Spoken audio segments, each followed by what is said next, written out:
Hello and welcome to Lost Love Chronicles. Dear listeners, before we get started, drop a quick hi in the comments and let us know where you're tuning in from. Also, if you have any suggestions for us to make the channel better, please let us know. Now let's start with the story. My name is Darren Cooper, 35 years old, and I'm sitting here in the middle of a small bee farm in rural Oregon, listening to the hum of the beehives. The sweet scent of honey mixes with the dry grass and warm earth, almost as if the whole world is breathing with me. The bees buzz back and forth, each one with a mission, a purpose, and in their steady determination, I see something of myself, a man who once lived for duty, for family, even though that family has broken my heart more times than I can count. My story didn't begin here among these beehives and lush green fields. It started long before, in a small town near Portland, where I grew up with big dreams and a heart already heavy with obligations. I was born into a middle-class family. Our house sat at the end of a street called Belmont, where in autumn the leaves turned red like fire, blazing across the cracked sidewalk in the old porch. The house was a two-story white place with a wooden fence, its paint peeling and worn by time. My father, Jonathan Cooper, worked at the bank. He had salt and pepper hair, always perfectly parted, and he dressed in crisp shirts with ties pulled tight against his throat. But his eyes, those cold, flat eyes, seemed to be calculating every moment, weighing everything against some invisible scale. He was tall, thin, with a hooked nose that made him look sterner than he probably meant to. My mother, Lydia, was the opposite of him in almost every way. She wore vibrant floral dresses and curled her golden blonde hair in perfect waves, but her personality was sharp, critical, always picking at things, at us. She worked part-time at a hair salon, though she seemed to spend more time shopping or laughing with her friends than anything else. We weren't poor, but the way they spent money, always buying new things, throwing parties for neighbors who didn't even like them, made me uneasy. Then there was Marco, my younger brother, for years behind me. Marco had these big, round brown eyes that looked up at me like I was a superhero or something. He was a quiet kid, smart, always thinking before he spoke. Our house was filled with laughter sometimes, but just as often, with arguments. My parents didn't save money. They took out loans for new cars while the old ones still ran fine, or spent money on parties and gifts we couldn't really afford. It made Marco and me learn differently, maybe grow up faster than we should have. I remember standing at the sink, scrubbing dishes while Marco swept the floor. Why do they do it? Marco asked me once, voice soft. Do what? I kept scrubbing. Spend money like they don't have to pay it back, he said. I shrugged, trying to sound older than I felt. I don't know. Maybe they think someone else will take care of it. Marco sighed, his small shoulders drooping. Will we have to fix it someday? Maybe, I told him. But we'll be ready. We shared the responsibilities. I mowed the lawn, took out the trash, and washed the dishes. Marco cleaned the house and kept up with the laundry. We tried our best not to add to the burden of parents who seemed so wrapped up in their own world that I often wondered if they really saw us at all. When I was 18, I knew I had to do something. I couldn't stay in that town, where every day felt the same, where I could see exactly what my life would look like if I didn't get out, stuck, unfulfilled, resentful. I wanted to build something, to create stability for myself, and, somehow, for them too. I decided to join the army. I remember the day I signed the enlistment papers. I stood there in the living room with my parents. I'm joining up, I told them, voice steady. My father looked at me over the rim of his glasses, expression blank, then nodded once as if he'd expected nothing else. My mother just smoothed the front of her dress. If that's what you think is best, she said, barely looking at me. No tears, no fuss. It was Marco who came to me after, grabbing me in a hug so tight I could barely breathe. His voice was muffled against my chest. You have to be careful, Darren. I smiled, ruffled Marco's hair, and promised I'd be back soon. Deep down, I wasn't sure how long it would be, but I tried to sound confident for his sake. The army was no rosy dream. Boot camp hit me like a freight train, endless drills, screaming sergeants, push-ups until my arms gave out. I remember lying on my bunk at night, too tired to even turn over, wondering if I'd made the right choice. But over time, the routine burned discipline into my bones, made me stronger, sharper.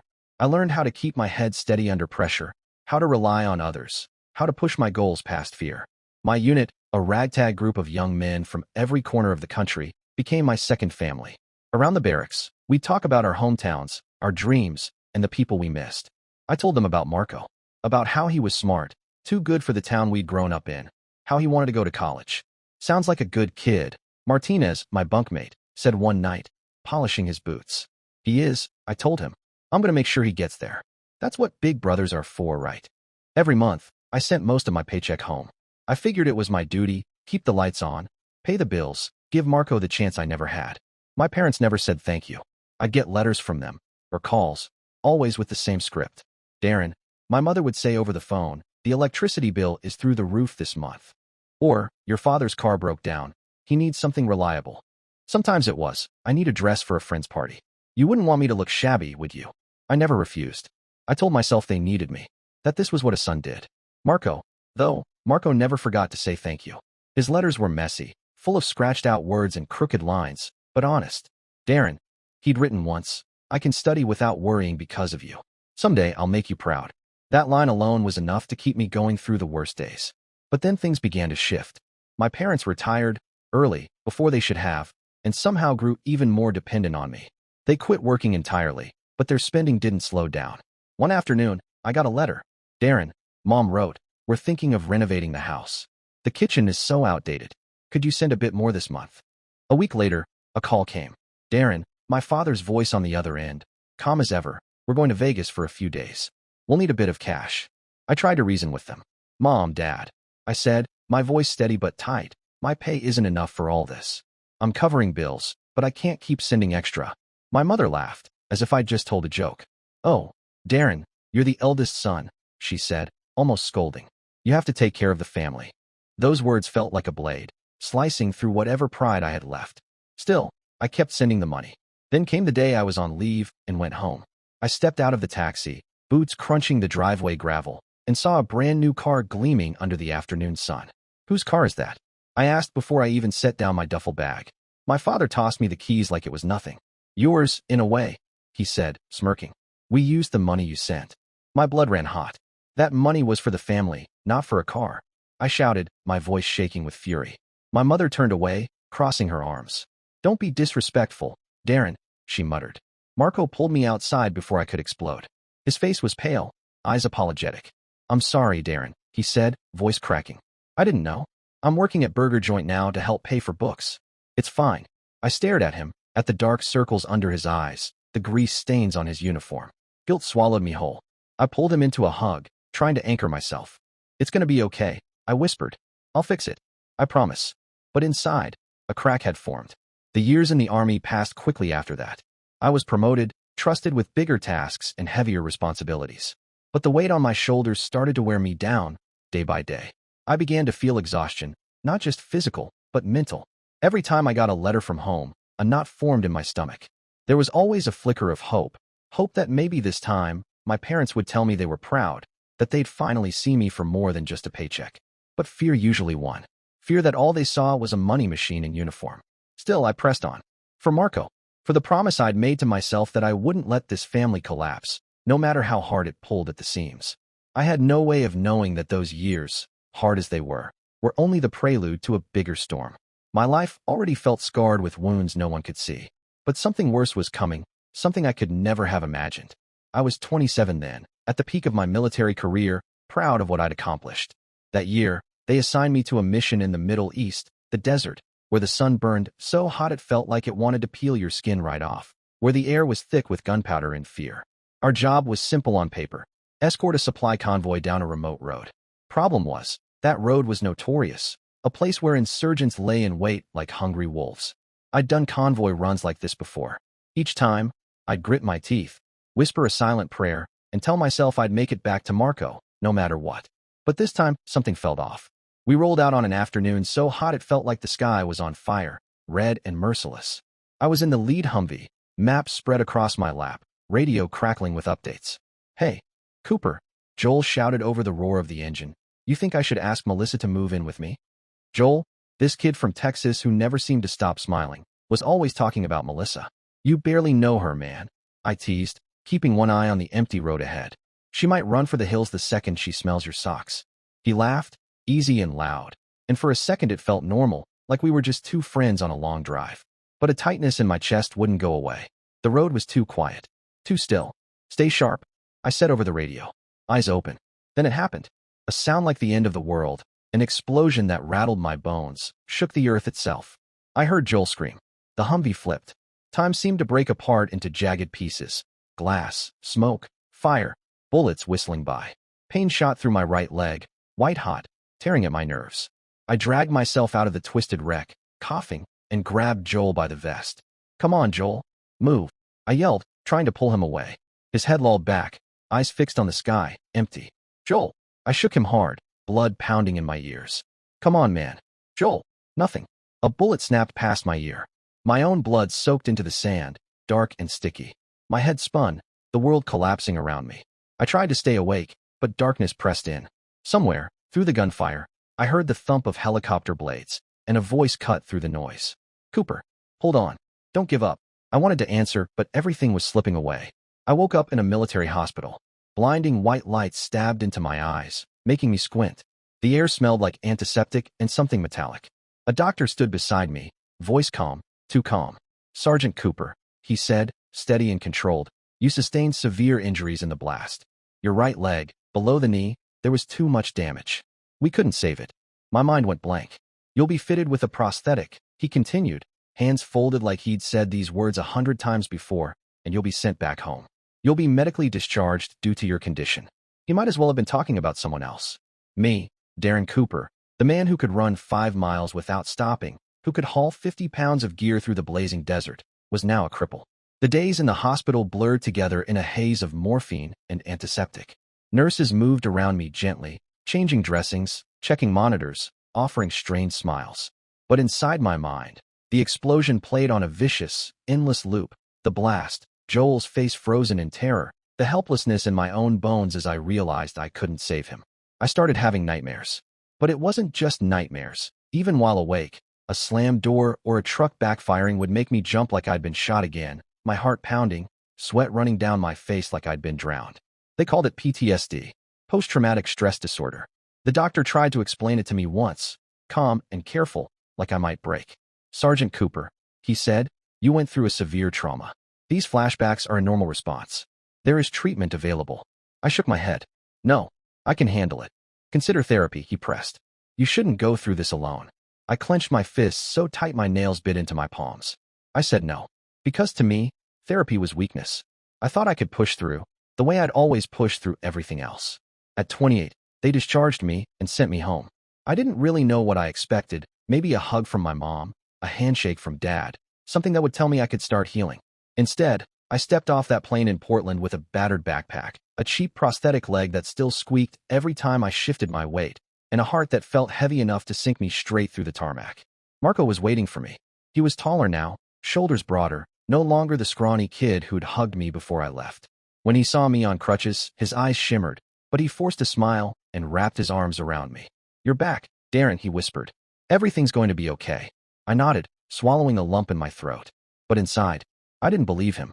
At first, my parents seemed caring. Mom practically smothered me, tears rolling down her face as she held me like I might vanish. "Oh, Darren," she sobbed. "We were so worried. We heard you were hurt. I thought I'd lose you." Dad stood behind her, arms crossed, nodding. "You did your duty, son. You're a hero," he said, patting my shoulder. But his eyes stayed cold, calculating. They'd set up a small room for me on the ground floor of the house, since climbing stairs with a prosthetic was nearly impossible. For a little while, it felt like family again. Mom made her old chicken soup, fussed over my clothes, and Dad even tried to talk to me about what was going on around town, petty gossip, small scandals. It almost felt like they were trying. I thought maybe, just maybe, this was a chance for us to heal. But reality is always crueler than hope. Within a few months, things shifted. Their sympathy dried up like a summer puddle. They stopped asking about my pain, about the nightmares that kept me awake until sunrise. One afternoon, I was trying to fold some laundry, balancing awkwardly on my prosthetic leg, still clumsy, still learning. Mom stood in the doorway, arms folded. "Darren," she sighed, "you can't just lie around here all day. You have to do something." I bit my lip, trying to stay calm. "I'm trying, Mom. I'm doing what I can." She shook her head, lips pressed in a thin line. And Dad, during dinner one night, set down his fork with a loud clink. "You used to be the breadwinner," he said, looking right at me, no pity in his voice. "Now what? You don't earn anything anymore." The words punched me right in the chest. I wanted to scream. I was still giving them every dollar of my military pension, a fraction of what I used to send, but everything I had. Still, it was never enough for them. I tried not to think about it too much. Tried to focus forward, to find work, to prove I wasn't useless. I tried to rebuild myself, piece by piece. Got a job as a security guard at a supermarket a few miles from home. Simple work, I told myself. Nothing I couldn't handle. But the panic attacks didn't care about simplicity. They came anyway, like storms I couldn't predict. One evening, fireworks from a nearby festival rattled the night sky. The crack and boom sent me right back to the desert, the explosions, the screams. I dropped to the floor in the middle of the store, heart hammering so hard I thought it might burst, sweat pouring off me until my uniform clung to my skin. The manager pulled me aside the next morning. "Darren," he said awkwardly, scratching at the collar of his shirt, we can't have that happen again." I nodded, throat tight. "I understand." I was fired by the end of the week. When I told Dad, he snorted, shaking his head. "You were a soldier," he sneered, not even looking up from his newspaper. "And now you're scared of fireworks? How pathetic." His words dug into me, left me raw. Things finally exploded on Christmas Eve. We'd gathered around the table, the tree glittering in the corner, a sad attempt at a family holiday. I'd scraped together every spare dollar of my pension to buy gifts, a knitted scarf for Mom, a cheap watch for Dad. I handed them over, trying to smile. "Merry Christmas." Mom pulled the scarf from the bag like it was garbage. "You think these things make up for anything?" she asked, voice icy. "You're not the Darren we were once proud of." Dad set the watch down like it burned him. "If you can't contribute to this family," he said coldly, "you'd better leave. We don't need a useless burden here." My fork froze halfway to my mouth. My heart felt like it had been punched. "Dad," Marco tried to speak up, his voice shaking with rage. Mom cut him off. "Marco, stay out of this. Your brother's no hero anymore." I looked across the table at Marco, saw the fury, the heartbreak, trembling behind his eyes. I shook my head slightly, telling him not to push, not to make it worse. That night, I packed my bag. Just a few clothes, my old photo of me and Marco, nothing else. I didn't argue, didn't try to reason with them. I just left. Outside, snow drifted down in quiet flakes, clinging to the streetlights. I couldn't feel the cold. There was only a yawning emptiness in my chest, a place where love used to live. I had lost my leg. I had lost my youth. I had lost everything I'd fought for, including the family I had sacrificed everything to protect. But one name came to me through the fog: Grandpa Harvey. He lived alone on a small bee farm in rural Oregon, a few hours away. We'd never been close. My parents had always kept their distance from him, but I remembered the few times I'd seen him. He had a warm smile, strong calloused hands from a lifetime of honest work. I pulled out my phone and texted Marco. "I'm okay, little brother. I'll be okay." Then I bought a bus ticket, boarding with nothing but my backpack and a heart cracked beyond repair. As the bus rolled through the night, I stared out the window, the Christmas lights of Belmont Street fading behind me. I didn't cry. I felt too hollow for tears. I had given them everything, my youth, my health, a piece of my body, to hold that family together. In the end, I was just a burden. But in that darkness, there was a flicker of something. A glimmer I didn't yet understand. A bee farm, a grandfather, and a new journey to rediscover myself. The bus rattled along the narrow country road, each bump jolting my prosthetic leg, making it scrape against the seat with a creaking, hollow sound.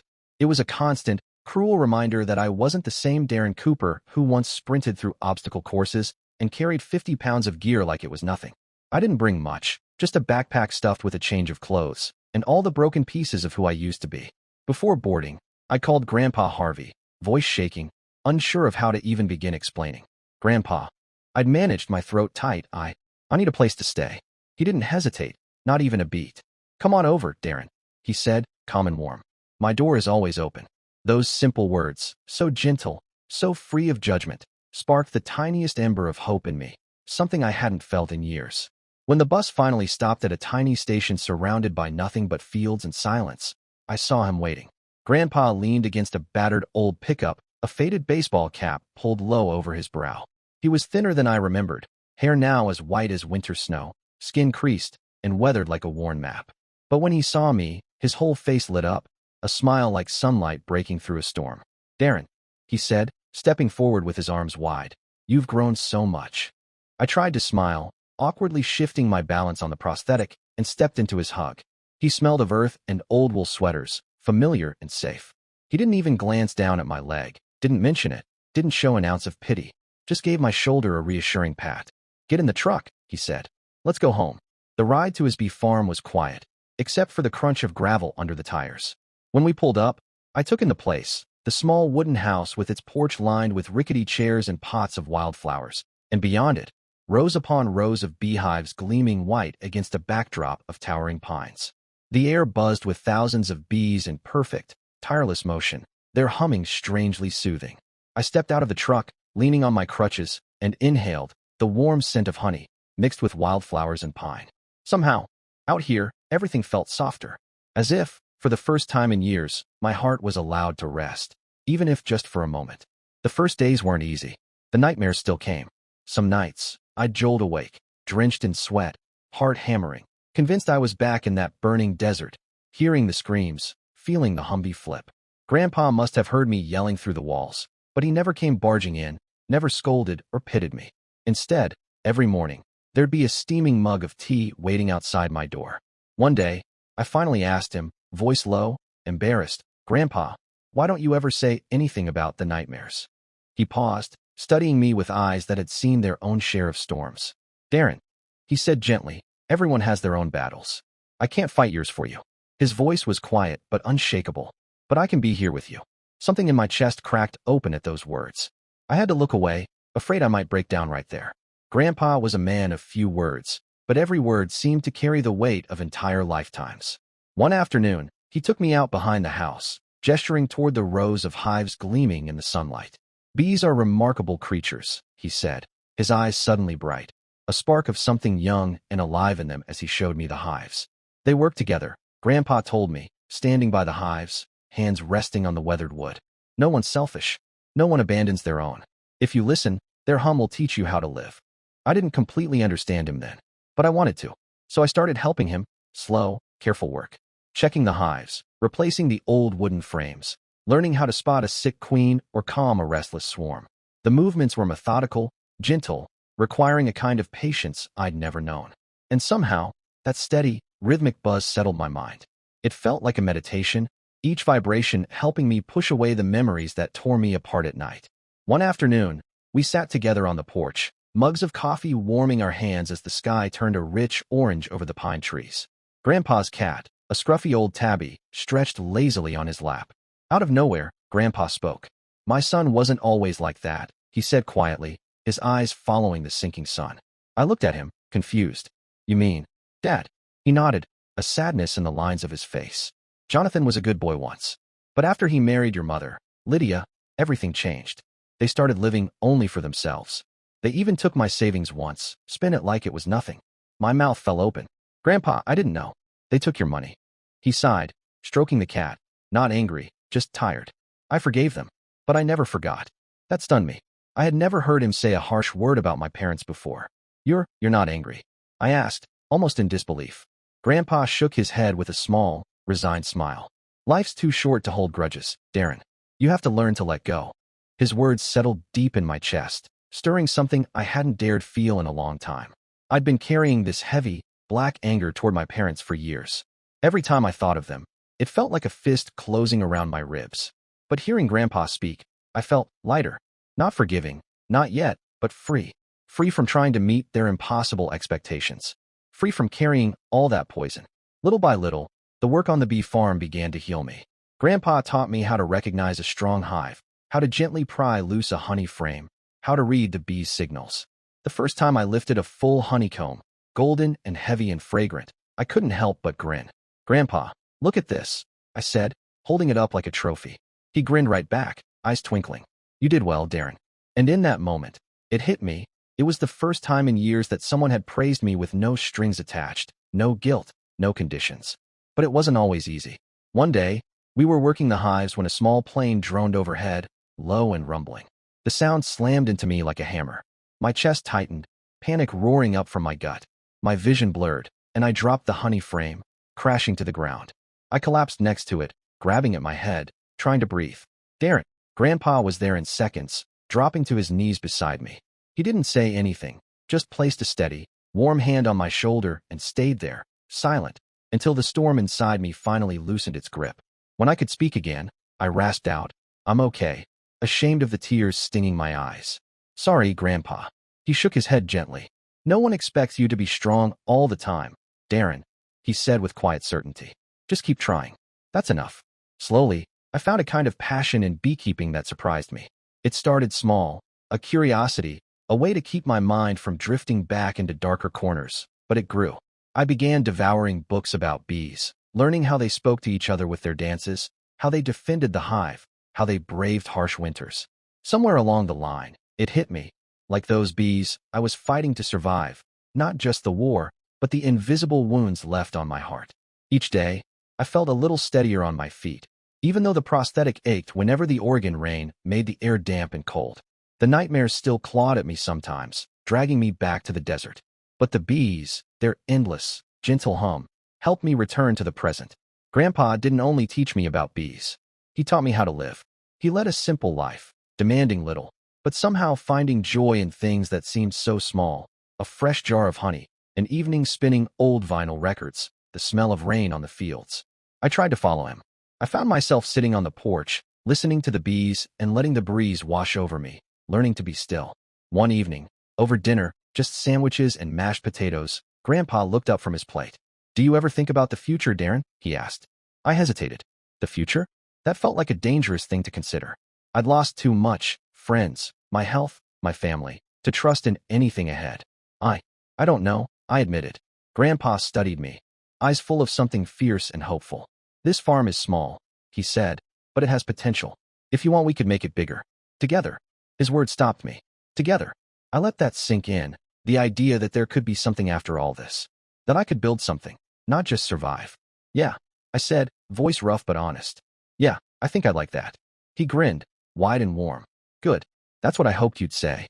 Ideas started to flood me, and for the first time, I didn't push them away. I told him about using technology to monitor the hives, sensors to measure temperature and humidity, automatic extractors to help with honey harvesting. He laughed, the sound rolling through the kitchen like music. "Go for it, Darren," he said, clapping my shoulder. "I believe in you." Those 4 words, "I believe in you," felt like a spark in a pitch-black cave. In the months that followed, I threw myself into it. I researched everything I could find about modern beekeeping, watched endless YouTube videos, even reached out to a couple of Oregon experts who answered my questions kindly. We installed the first basic sensors to track hive health. When one of the sensors signaled a struggling colony, Grandpa and I were able to intervene, saving the queen before the whole hive fell apart. Grandpa patted my shoulder, laughing like a kid. "You're a true soldier, Darren," he said, beaming. "Always finding a way to win." But I realized technology alone wouldn't be enough if we wanted the farm to truly grow. We had to bring our honey beyond the county, beyond the neighbors who traded vegetables or bread for jars of Grandpa's rich, sweet harvest. I wanted more. I wanted Cooper honey to become a name people would know, not just in Oregon, but anywhere they craved something real and good. So I did something I never thought I would. I turned to social media. A foreign, intimidating place for a 30-something veteran, but I was determined. I sat at Grandpa's old kitchen table, the screen glowing in front of me, and typed the name, Cooper Honey Farm. At first, I was all thumbs with the phone, clumsy, unsure how to even hold it steady, let alone edit a video.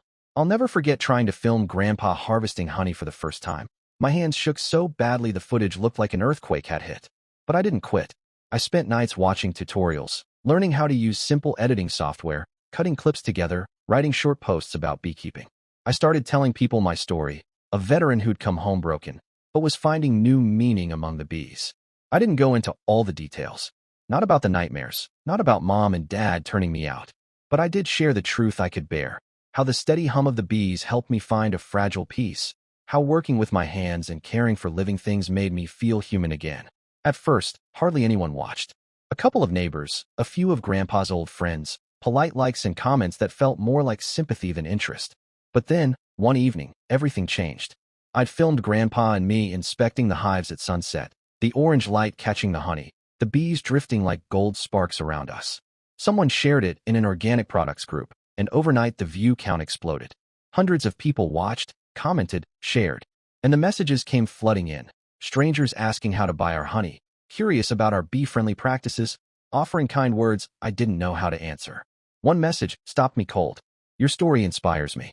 Thank you for sharing." I sat on the porch with my phone, reading those words again and again, until tears burned behind my eyes. For the first time in what felt like forever, I felt valued. Grandpa and I got to work, pouring honey into small glass jars, sticking on the simple label I designed, a bee hovering over a green field, with Cooper Honey in plain letters. We sold jars through Instagram, at the local farmer's market, and before long, orders started arriving from neighboring states. It wasn't a fortune, but it was enough. Enough to buy more hives, more tools, to dream bigger. Grandpa, even deep into his 70s, moved like a man reborn, tireless, smiling wider than I'd ever seen. One day, as we counted up the month's earnings, he looked at me, eyes shining. "You've made my dream come true," he said, voice thick with pride.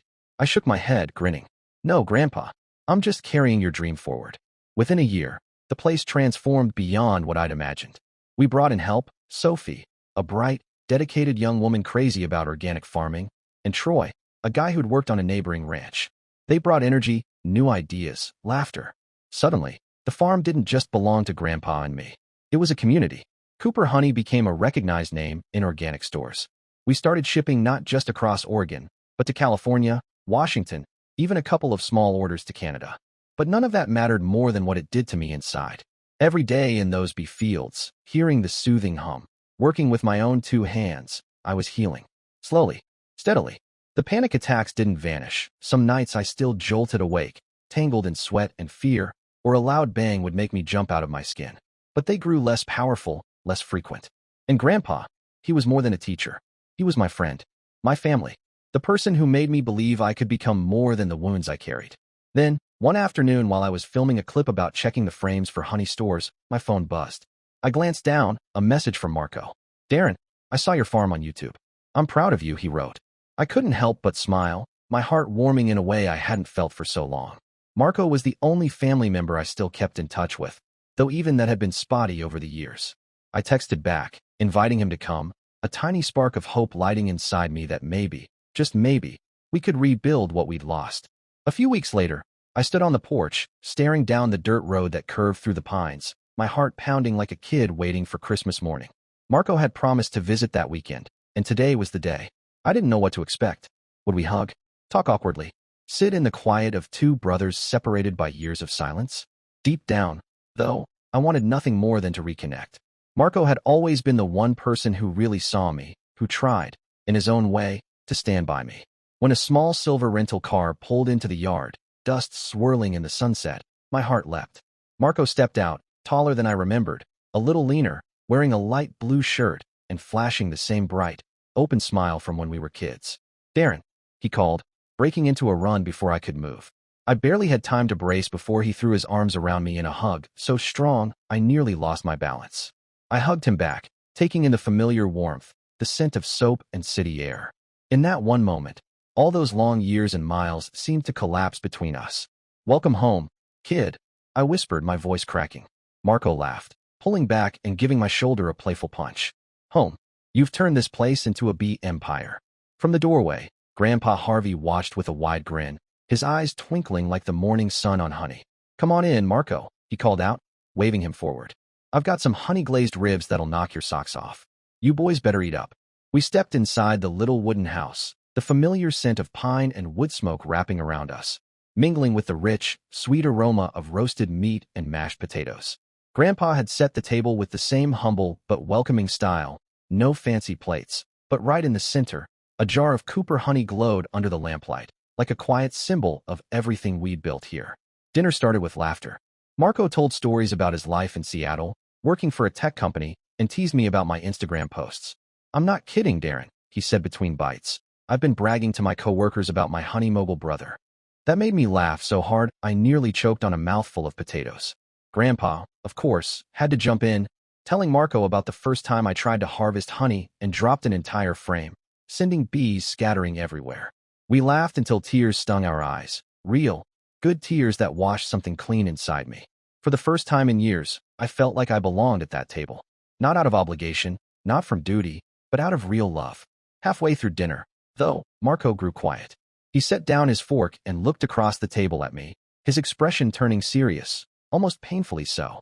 "Darren," he began, voice low and tight, "I'm sorry.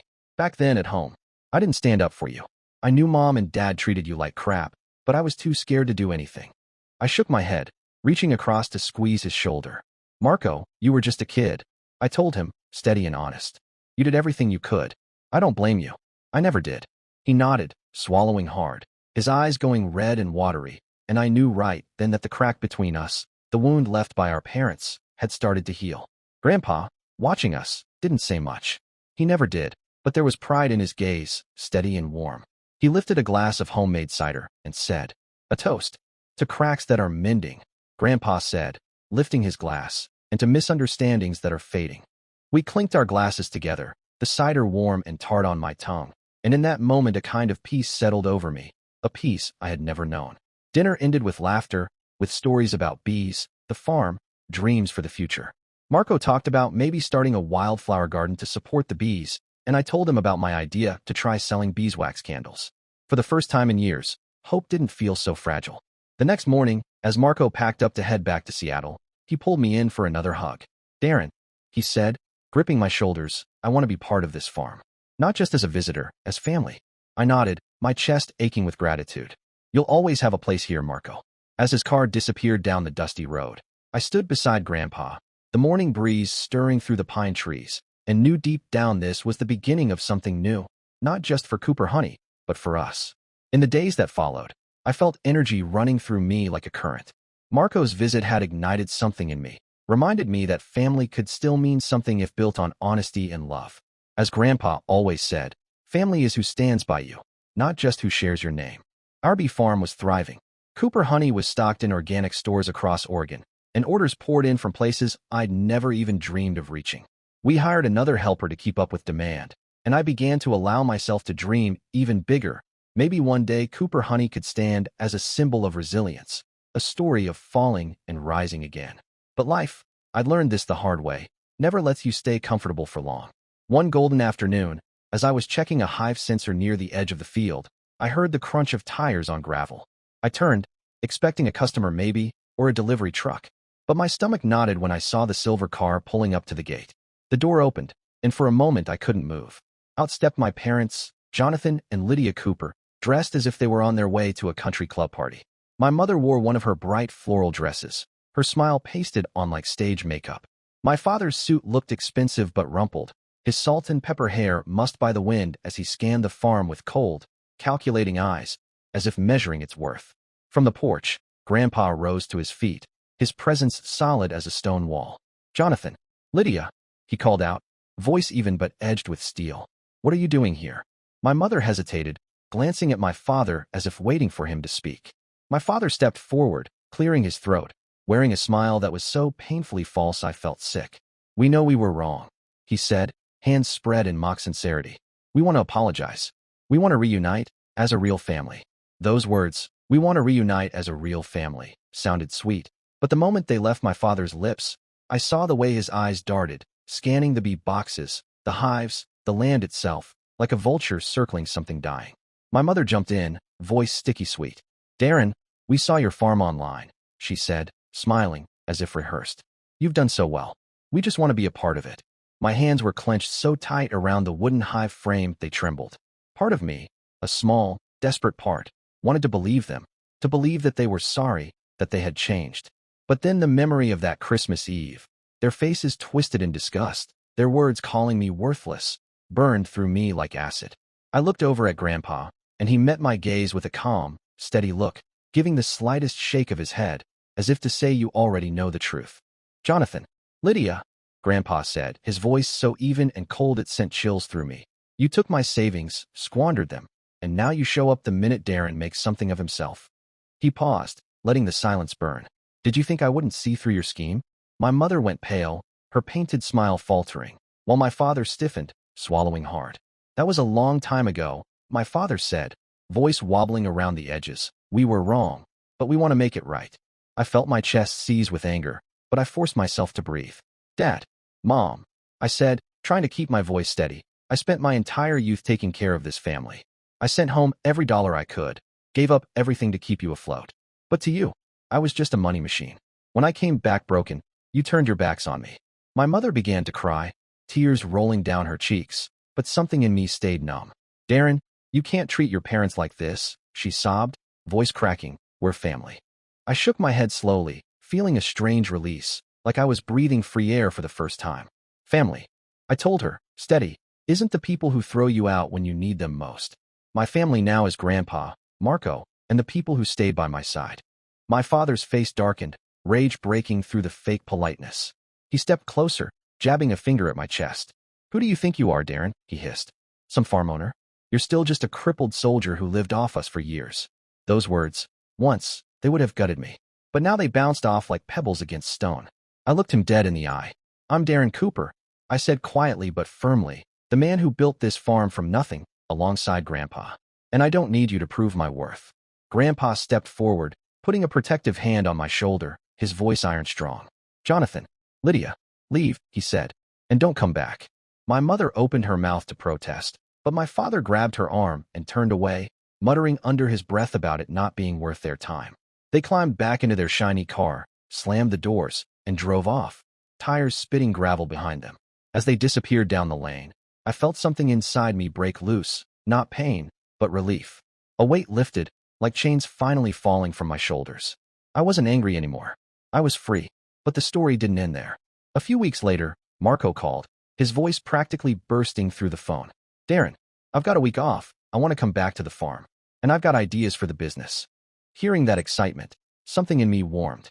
When he arrived, hauling a suitcase stuffed with documents, his grin wide and bright, I knew this wasn't just a visit.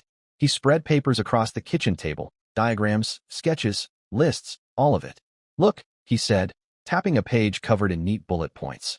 Beeswax cosmetics, scented candles, beekeeping tours. Darren, we can make Cooper honey more than just honey.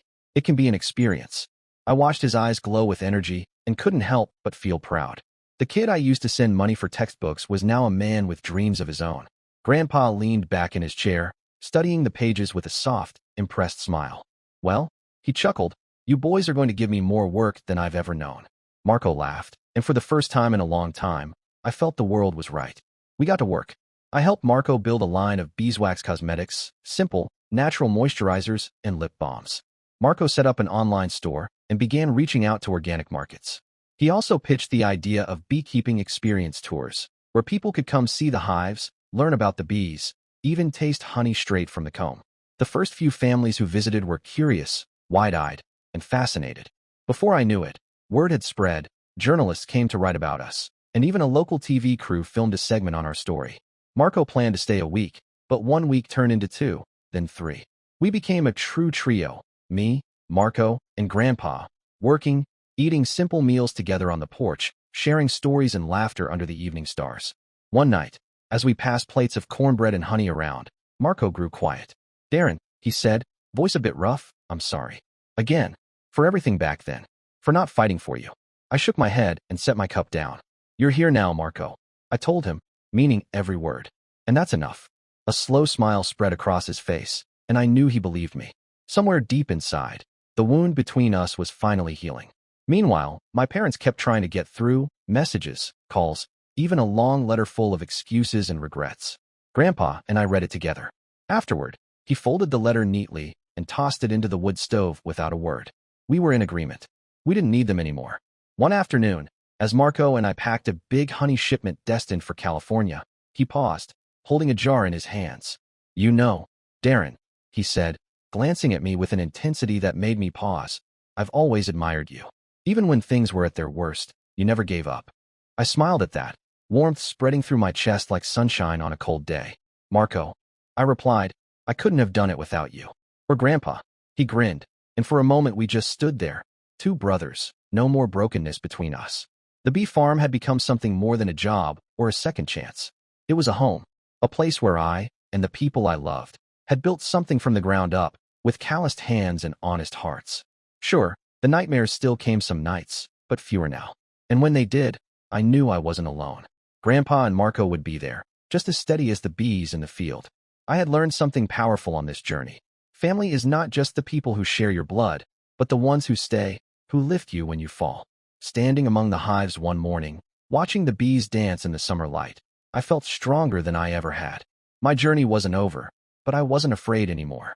I had Cooper honey, Grandpa, Marco, and myself, Darren Cooper. A man who had found light in the darkness, and who would keep fighting, not for duty, but for love. The years that followed at the bee farm were a string of meaningful days, like drops of sweet honey flowing from a hive frame. Cooper Honey was no longer just a business. It had become part of the community. We expanded our operations slowly but surely, producing not only honey but branching into beeswax candles, moisturizers, lip balms, even the beekeeping experience tours Marco had first suggested. Small buses began rolling in from Portland, Seattle, and even places farther away, dropping off families and curious travelers eager to see how a bee farm worked. Some came to learn about bees, others to hear my story, the story of a man who rebuilt his life among the humming fields. I stood in front of them sometimes, hands a little shaky at first, telling them about my journey. Not as a soldier, not as a broken veteran, but as a man who had found peace and purpose among bees. I was no longer the Darren Cooper who had been burdened by a family that never saw his worth. No longer just the son who'd been betrayed or the man haunted by war. Sure, the nightmares still visited. Some nights I'd wake up gasping, heart hammering like it was still back in the desert, smoke choking my lungs. But they came less and less. And when they did, I would step outside, stand in the cool night air, surrounded by the gentle buzz of the hives, and remind myself I was home. Grandpa's words always stayed with me. Bees teach you how to live, he'd say. They never abandon their own. I carried that with me, in the way I cared for Marco, in the way I honored Grandpa, and in the way I showed up for myself. Marco was everywhere, moving with a kind of energy that lifted the entire farm. He'd left Seattle for good, pouring himself into this place. He had big ideas, he always did, from a website that let customers order from across the country, to a small farm stall where visitors could sip honey-infused coffee and browse our products. Darren, he'd grin, wiping sweat from his brow after helping unload a delivery. We're not just selling honey. We're selling inspiration. And he was right. Every jar we packed, every candle we poured, every family who toured our hives carried away a piece of what we'd built. A story about pain, healing, and finding your way again. Grandpa, even at 77, refused to slow down. He'd sit on the porch, grumbling about how Marco and I were stirring up a racket and scaring his bees. But I saw the way his eyes twinkled whenever someone praised our honey. Whenever a local newspaper wrote about Cooper honey. One afternoon, he pulled me aside. Darren, he said, handing me a small, worn wooden box. Take this. Inside was a battered old notebook, pages yellowed with time and covered in Grandpa's neat, looping handwriting, beekeeping notes from decades ago, mixed with scribbled dreams about someday expanding the farm. I never thought I'd live to see this day, he admitted, voice thick with emotion. But you and Marco, you made it happen. I couldn't speak. I just hugged him, letting him feel the truth in my chest, that this, everything we'd built, was the best gift I could ever give him. But not everything was perfect. My parents, Jonathan and Lydia, wouldn't let go. They kept reaching out, calls, voicemails, text messages, even letters trying to guilt me. Then one day, I opened the local paper and nearly dropped it. They were there, posing for a reporter, claiming to be the inspiration behind my success. I read the article with their faces plastered on the page, boasting to strangers how they'd always supported me, how proud they were of their brave son. I let out a dry, humorless smile, shaking my head. Marco saw the piece too. He was furious, fists clenched so tight the paper nearly tore. Darren, we have to confront them, he fumed. They can't keep lying like this. I put a hand on his arm, steady and calm. They're not worth our time, Marco. I told him, my voice carrying a piece I had earned the hard way. They're not our family anymore. Marco looked at me, still boiling, but then his shoulders relaxed, trusting my words. From the porch, Grandpa looked up from his book, giving a slow, approving nod. Let them live with the choices they made, Darren, he said. You have us, and that's enough. And he was right. So I blocked their numbers, deleted their messages, without reading a single word, and let that chapter of my life close. I no longer felt anger or grief when I thought of them. Grandpa had taught me that resentment only weighs down the heart, and I refused to carry that burden any longer. My family was here. Grandpa, Marco, Sophie, Troy, the bees, and the customers who sent thank you notes for a single jar of honey. Family was the people who chose to stand by me, not the ones who showed up only to share in my success. One autumn afternoon, as the light dipped gold across the fields and the breeze carried the scent of wildflowers, I stood among the hives, listening to the steady hum. It was peaceful, that hum, the closest thing I'd ever found to a heartbeat for the world. Marco was nearby, guiding a group of tourists. I watched him laugh, showing the little boy how to gently lift a hive frame without startling the bees. Grandpa sat on the porch, that same battered book in his hands, with his old cat curled up like a gray ball of fluff by his side. I smiled, truly smiled, breathing deep. I thought of everything that had led me here. The young man who'd joined the army full of ideals, the soldier who'd come home broken, the son who'd been cast aside, and now this man, standing tall with a prosthetic leg, with scars inside and out, but with a heart that felt whole for the first time in years. I had lost so much, a piece of my body, brothers in arms like Joel, the dream of a perfect family. But I had gained so much more. A passion, a purpose, a true family. Cooper honey had become a symbol in our community. Kids from schools came on field trips, wide-eyed, to learn about the bees. We were invited to speak at agricultural fairs, asked to share our story. Once, a little girl from a visiting group ran up, arms flung around my waist. "I want to grow up strong like you," she said, beaming up at me with innocent, unstoppable hope. I laughed, ruffled her hair gently. "You will," I told her, "as long as you don't give up." And in that moment, I realized those were the very words I'd once needed to hear. That evening, as Grandpa, Marco, and I gathered around the kitchen table over Grandpa's honey-glazed ribs, I found myself speaking from the heart. "Grandpa, Marco, thank you," I said, my voice catching just a little. "Without you both, I don't know where I'd be." Marco grinned, leaning over to give me a playful punch on the shoulder. "Come on, Darren," he said. "I should be thanking you. You showed me what a real family looks like." Grandpa smiled, quiet and proud, raising his glass of homemade cider. "To Cooper honey," he toasted, "and to us." I stood later to clear the plates, glancing out the window. The moonlight poured across the bee fields, making them glow like a galaxy spread on the earth. I thought of every scar, every nightmare, every burden that had tried to crush me, and how I'd survived. I was no longer the soldier weighed down by duty, or the son aching for approval. I was Darren Cooper, a man who had found light in the darkness, and who would keep fighting, not from obligation, but from love. The years ahead would still hold challenges, I knew that. But here, in these fields where the bees hummed their endless song, I had learned that life, however painful, was always worth fighting for. And if you ever feel lost, I want you to remember this. Family isn't about blood. It's about the ones who stand by you, no matter what. And sometimes, the light you seek is right in front of you, if only you dare to step forward. Dear listeners, please share your thoughts in the comments section below and don't forget to like, share, and subscribe.